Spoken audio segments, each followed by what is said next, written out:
Now, at the beginning of the movie, we don't start in the present. Nope. The film throws us all the way back, millions of years into the past. And get this, Earth looks nothing like what we know. The sky is alien. The creatures roaming around are prehistoric. And standing right in the middle of it all is a group of extraordinary warriors called the Power Rangers, each one tasked with protecting something buried deep inside the planet. Something called the Zeo Crystal. Now here's what you need to understand about this crystal. It's not just some shiny rock. In the wrong hands, this thing has the power to end all life on Earth. Every single living thing gone. So naturally, someone on the team decides they want it for themselves. Her name is Rita Repulsa, and she's one of their own. A ranger, a teammate, someone they trusted, and she goes full traitor. What follows is one of the most brutal battles you can imagine. Teammates turning on each other, rangers falling one by one, until there's only one left standing. Zordon, the Red Ranger, the leader. And Zordon knows he can't win this fight alone. So what does he do? He makes the hardest call imaginable. He orders his robot companion Alpha 5 to drop a meteor directly on their location. A meteor. On himself. That's how desperate things have gotten. And it works, sort of. The meteor hits, Rita gets blasted into the ocean, her powers completely stripped away, her body frozen somewhere deep beneath the waves. The dinosaurs? Wiped out. And Zordon? He doesn't survive either. But here's the thing. Before he goes, he does something brilliant. He takes his power, his legacy, and splits it into 5 colored coins. Red, blue, yellow, pink, and black. He buries them in the earth. And then he waits. For millions of years, those coins just sit there, waiting for the right people to find them. Fast forward to today. We're in Angel Grove, a small, nothing special town that you drive through and forget about. And this is where we are introduced to Jason Scott. Now listen, Jason is the kind of guy who has everything going for him and somehow keeps finding ways to mess it up. At the start of the movie, he and a friend have pulled off one of the most ridiculous pranks you've ever seen. They've actually smuggled a live bull into the locker room of a rival school. A bull. Inside a building. And when the police show up, because of course they do, Jason decides his best move is to outrun them in his dad's truck. Spoiler, it is not his best move. He crashes. He gets caught. And just like that, he goes from potential football star to guy with a GPS tracker on his ankle and mandatory Saturday detention. And look, it gets worse before it gets better. His dad sits him down and tells him, calmly, quietly, which somehow makes it sting even more, that he used to be something. That Jason had real talent, a real future, and he threw it away over a stupid decision. You know that kind of conversation where there's more disappointment than anger? Yeah, that's this moment. So now Jason is in detention. And this is where things start to get interesting, because detention is where we are introduced to the rest of the team. Though nobody knows it yet. There's Kimberly Hart, guarded, sharp, clearly carrying something heavy that she's not ready to talk about. And then there's Billy Cranston. Billy is brilliant. Like, genuinely gifted. But socially, he has zero armor. He gets picked on the second Jason walks in. And here's the thing about Jason. Without even thinking about it, he steps in. He doesn't do it to look cool. He doesn't make a big speech. He just steps in, because he can't watch someone get pushed around. And honestly, that tells you everything you need to know about who Jason really is underneath all the bad decisions. Billy is grateful. And he's got a proposition. He needs to get out to the old mines outside of town, but he can't drive himself. In exchange for a ride, he offers to deal with the tracker on Jason's ankle, permanently. Now you'd think Jason would have more questions about that. But sure enough, the deal gets made. That night, they head out. And when they get to the mines, we learn something that reframes everything about Billy. He used to come here with his dad, who passed away. The mines aren't just a location to him. They're a way of holding on to someone he lost. So when Billy starts setting up equipment with total focus and precision, you understand. This isn't just a hobby. This is grief. Now, Billy being Billy, he decides the fastest way to dig is to blow a hole in the ground. And he does. The explosion rocks the whole area. In the chaos, Jason spots Kimberly nearby. She'd been swimming alone in a lake close to the site. And then 2 more students show up, Trini and Zach, drawn by the noise. And when the dust settles and everyone takes a breath, they all notice the same thing. A massive rock glowing from the inside. Pulsing. Impossible. Zach cracks it open, and out come 5 coins. 1 for each of them, each a different color. Nobody has any idea what they are. But before anyone can even ask a question, police lights appear on the horizon. They bolt. They pile into Billy's car. And they drive, straight into the path of an oncoming train. Now get this. The crash should have killed every single one of them. No question. But the next morning, They all wake up in their own beds. No injuries. No explanation. And the coins? Still with them. So now they're all quietly freaking out, trying to figure out how they're even alive. Here's where it gets fun. The powers don't come all at once. They kind of seep in, which makes the discovery scenes genuinely entertaining. Billy gets cornered by the same bully from detention. The guy grabs his arm and tries to twist it, and just can't. Billy's arm doesn't move. The bully escalates, goes for a headbutt, and ends up unconscious on the floor. Billy just stands there staring at his own hands like they belong to someone else. Meanwhile, the others are figuring out they can run faster, jump higher, and absorb hits that should put them in the hospital. Something is very, very different about them now. They all find their way back to the mines, almost like the coins are pulling them together. And when they start testing their limits, scaling rock walls, making impossible jumps, the truth becomes undeniable. These aren't random side effects. Something real has happened to them. Then Zack takes a flying leap between two massive cliff faces. The others follow. Billy miscalculates and drops, but lands safely in a hidden lake below. And when they all dive in after him, they find something that changes absolutely everything. An ancient spacecraft buried in the Earth. It has been sitting there for millions of years. Inside, they meet Alpha 5. This small, excitable robot who is practically vibrating with excitement to see them. And then Zordon himself appears, his consciousness preserved inside the ship's systems as a digital face made of light. And he tells them everything. The history, the crystal, Rita's return, their role in all of it. Now here's the problem. Not everyone is on board. Trini walks straight out. The others follow. And honestly, you get it. This is a lot to take in. But Jason can't leave. Because Zordon tells him something before he goes. The red coin chose him as leader, just like it once chose Zordon. And that thought doesn't let him go. The next morning, Jason climbs to the top of the mountain alone. And one by one, without anyone asking them to, the others show up too. That moment, that quiet, individual choice each of them makes to come back. That's the first real heartbeat of this team. So training begins. Zordon explains morphing. The process of activating ancient armor locked inside each coin. But here's the catch. They can only do it when they are truly unified. Not just standing near each other. Truly connected. And right now, these 5 people are a mess. They step onto something called the morphing grid and try with everything they have, and nothing happens. They fall off the platform without a single flicker of armor. Alpha takes them to a training simulator instead, where they face Rita's foot soldiers, the putty patrollers. Zack assumes they're fake. One of them immediately sends him into a wall. He does not assume that anymore. Training is rough. Honestly, it's kind of a disaster for a while. But gradually they get better, session by session, hit by hit. Alpha shows them the Zords.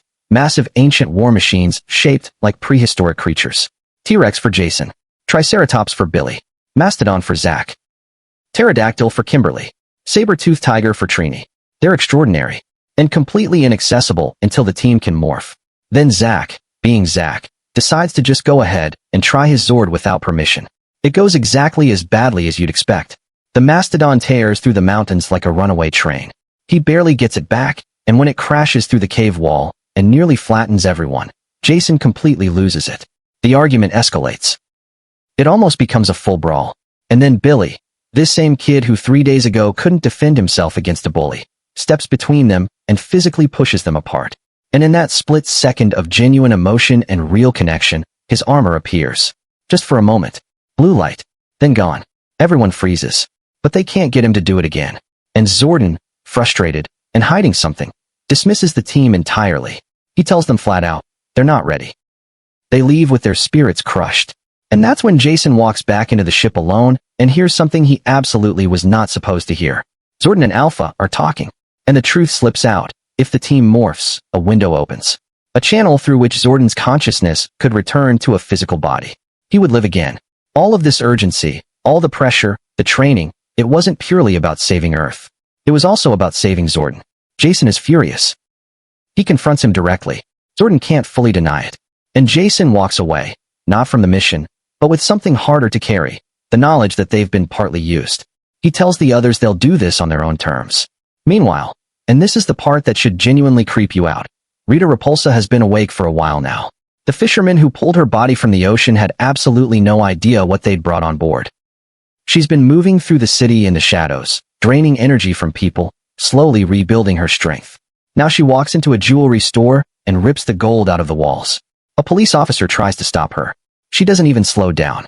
She needs that gold to rebuild her staff. And her staff is the key to everything that comes next. Back in the mountains, the five of them are sitting around a fire. And something shifts. Zack starts talking, really talking. He tells them about his mother, who is seriously ill.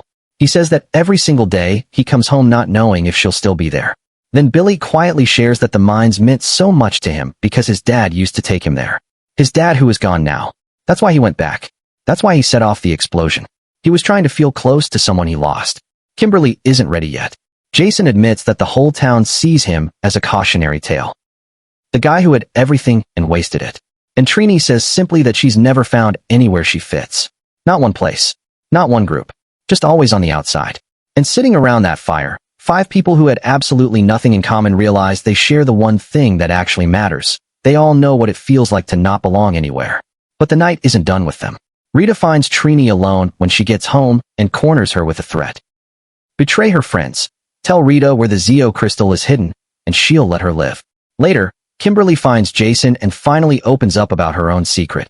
She once shared a private photo of a classmate without permission. It spread through the whole school and destroyed that person. She's carried the guilt ever since. Jason doesn't brush it off, but he also doesn't let it define her. He tells her the chance to do something right is still right in front of her. Then they get a message from Trini. Meet at the school.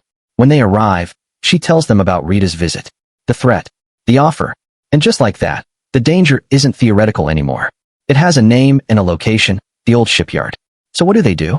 They grab whatever they can find, iron rods, chains, anything, and they go.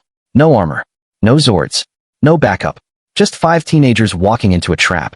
And it is absolutely a trap. Rita descends on them with everything she has. She swats them down like they weigh nothing. She locks them inside a ship's hull and demands to know where the crystal is. When Jason says he doesn't know, she starts hurting Zack. Methodically, one by one. And Billy, kind, brilliant, scared Billy, can't take it anymore. He tells her. He's worked out from the ship's navigation maps that the Zeo crystal is buried beneath a donut shop in downtown Angel Grove. Rita has exactly what she wanted. She starts to leave. And then, almost as an afterthought, she turns and launches one final attack. Billy takes it full force. He's thrown into the ocean. Now listen. When the others break free and pull him out of the water, when Kimberly checks for a pulse and there isn't one, that's the moment this movie stops being a superhero film and becomes something else entirely. There's no swell of music. No dramatic slow motion. Just five people on a shore and one of them not breathing. Gone. Jason falls apart. He made the call to go. He told them to face Rita without being ready. But Kimberly cuts through his guilt with something that reframes the whole moment. They all made that decision together. And if there is any way at all, to bring Billy back, she says, she would give her own life to do it. One by one, without hesitation, the others say the same thing. They carry Billy to the ship. Zordon says it's too late. He can't bring him back. But here's the thing. The morphing grid disagrees. Because the genuine, selfless love that just poured out of these five people, that's exactly what the grid has been waiting for. It activates. A portal opens. The same channel Zordon has been chasing this whole time. His path back to a real body. His chance to live again. And Zordon closes it. He redirects every bit of that energy, not to himself. To Billy. Alpha scrambles to reroute. The grid surges. And Billy takes a breath. His eyes open. His friends are completely stunned. And honestly, so are you. That's it. That's the moment. Not the training, not the powers, not the ship. This is when the team becomes real. Jason stands up. His voice is completely steady. Now it's time to fight. They step onto the morphing grid. And this time, finally, the coins ignite. Armor wraps around each of them. Visors lock into place. For the first time, the Power Rangers are all five, fully assembled, ready. Outside, Rita isn't waiting around. Using all that stolen gold, she's summoned Golder, this enormous roaring creature of molten metal, and sent him straight toward the crystal's location. Her army of putty patrollers is already moving through the city. Angel Grove is under siege. And now the Rangers are coming for them. The mountain battle is something else. These aren't the same five kids who couldn't even land a hit in the simulator. They move together now. They cover each other. Zack launches one massive strike that clears the entire mountainside in seconds. But Golder and Rita are already in the city, and the real fight hasn't even started. They call their Zords and move into the streets. And right in the middle of it, Jason spots his dad. His car crushed under Golder's attack, his dad trapped inside. Without even thinking about it, Jason abandons his Zord. He tears through a line of putties by hand. pulls his father out of the wreckage, gets him somewhere safe. His dad looks up at this red-armored figure who just saved his life and has absolutely no idea it's his own son. Jason doesn't say a word. He just goes back to the fight. They push Golder hard, and for just a second, it feels like they might actually pull this off. Billy fires a massive energy blast that staggers the creature and sends Rita stumbling. But Golder gets back up. He's too powerful. He drives them back, cracks the earth open beneath the city, and suddenly the Zeo crystal is exposed. The Rangers fall into the pit along with their battered Zords. And it looks, honestly, like it's over. Except, here's the moment the whole movie has been building toward. The Zords start moving toward each other, pulled together by the same connection that finally allowed the team to morph. They lock together. They rise. The Megazord. Rita merges with Golder to match it. And now we've got two titans facing off in the ruins of Angel Grove. The team controls the Megazord like one organism, reading each other in real time, adjusting, adapting. And when the opening comes, Jason remembers the very first thing Alpha ever taught them in training. Don't try to overpower your enemy. Dodge the attack. Get behind them. Slam them to the ground. They do it perfectly. Golder hits the earth. The Megazord pulls out its sword. One final strike, and Golder is done. Completely destroyed. Rita, weakened and cornered, tries to bargain. Jason gives her exactly one chance. Surrender the green coin. She refuses. And he sends her spinning off into the upper atmosphere, frozen, disappearing into the dark of space. The city goes quiet. The crystal is safe. Angel Grove is still standing. In the days that follow, everyone returns to their normal lives. Jason goes back to the ship one last time, leaves his sword there, a promise that he'll return when he's needed. And then walks into Saturday detention and sits down next to the same people who were total strangers to him just a few weeks ago. Kimberly slides him a drawing, 5 colored silhouettes around a lightning bolt. Their symbol, their team. And when the teacher calls attendance, one name gets no answer. Tommy. Empty seat. Green jacket draped over the back. Now if you know what that means, you already know what's coming. And if you don't, well, that's a story for another day. Okay, so real talk. If you just sat through this entire breakdown and you're still not subscribed, I genuinely don't know what else I have to do for you. We are out here every single week breaking down movies like this. The emotional beats, the hidden details, the moments that hit harder than they should. If this video gave you even one moment where the story actually landed, hit that subscribe button right now. It is literally free. And if you're already subscribed, first of all, thank you. You're the real ones. Drop a comment below and tell me which moment got you the most. Was it Zordon giving up his chance to live just to save Billy? Was it Jason pulling his own dad out of the wreckage without saying a word? Was it the bonfire scene where they finally stopped pretending everything was fine? I read every single comment. Let me know.